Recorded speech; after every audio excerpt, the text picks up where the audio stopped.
ഈ സിനിമയുടെ ട്രെയിലറിന്റെ അവസാനം മലയാളിയായ സുന്ദരി നോർത്ത് ഇന്ത്യക്കാരായ നായകനോടും നായകന്റെ സുഹൃത്തിനോടും അവരുടെ സൗത്ത് ഇന്ത്യയെക്കുറിച്ചുള്ള അറിവില്ലായ്മയെക്കുറിച്ച് അലറുന്നുണ്ട്.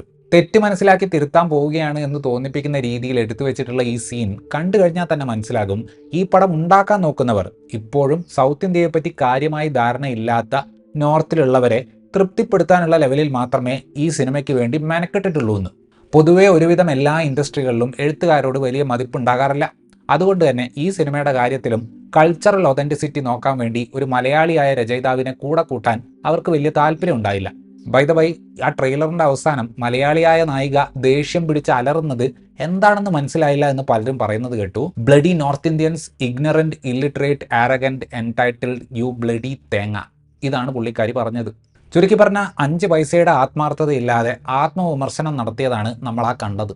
പിന്നെ അവസാനം പറഞ്ഞ ഡയലോഗിൽ തെലുങ്കിൽ അല്ലു അർജുൻ, കന്നഡയിൽ യഷ്. എൻ്റെ പൊന്നു സഹോദരന്മാരെ, നിങ്ങൾ കോവിഡ് കഴിഞ്ഞിട്ടാണ് ബാക്കി ഭാഷയിലുള്ള സിനിമകൾ കാണാൻ തുടങ്ങിയത് എന്ന് ഒരു നാണവും ഇല്ലാതെ ഇങ്ങനെ വിളിച്ചു പറയാൻ പാടുണ്ടോ?